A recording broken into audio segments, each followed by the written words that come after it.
والذین هم لفروجہم حافظون، اور وہ حیا کے پیکر ہوتے ہیں، بے حیائی کی کسی کام کو نہیں کرتے، ان کی آنکھ ادھر ادھر نہیں پھرتی، ان کے کان فضول بکواس نہیں سنتے، ان کی زبان سے کوئی بے حیائی کا جملہ نہیں نکلتا، ان کا دماغ کوئی بے حیائی کی بات نہیں سوچتا۔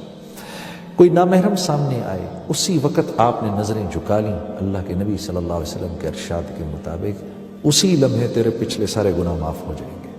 ہاں، اور اللہ رب العزت ایمان کی ایسی حلاوت نصیب فرمائے گا دل کے اندر کہ جب آپ نماز میں کھڑے ہوں گے تو اس حلاوت کو محسوس کریں گے۔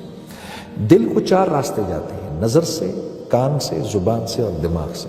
یہ 4 پائپ لائنیں دل کے اندر جا رہی ہیں، ان میں سے کسی ایک پائپ لائن کے اندر گندا پانی گیا تو سارے دل کے اندر گند اور بدبو اور تعفن پھیل جائے گا۔ پھر یہ جب نماز میں تو دل ہی نہیں لگے گا، قرآن دیکھنے کو تو دل ہی نہیں لگے گا، اللہ کی بات سننے کو تو دل ہی نہیں لگے گا، سچ بولنے کو دل ہی نہیں کرے گا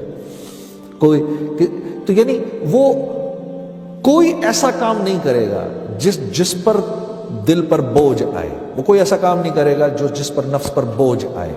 ہاں، اگر جھوٹ بولنے سے نفس پر بوجھ آ رہا ہے تو بول دے گا، نماز پڑھنے سے نفس پر بوجھ آ رہا ہے نماز چھوڑ دے گا، کیونکہ 4 لائنوں میں سے ایک لائن سے گندا پانی جا رہا ہے، دل اندر سے گندا ہے۔ جب دل منور ہوتا ہے، صاف ستھرا ہو جاتا ہے، تو پھر بے حیائی کا کوئی کام نہیں کیا جاتا میرے دوستو۔ اللہ رب العزت مومنین کی یہ تعریف فرما رہے ہیں کہ اپنی شرمگاہوں کی حفاظت کرتے ہیں۔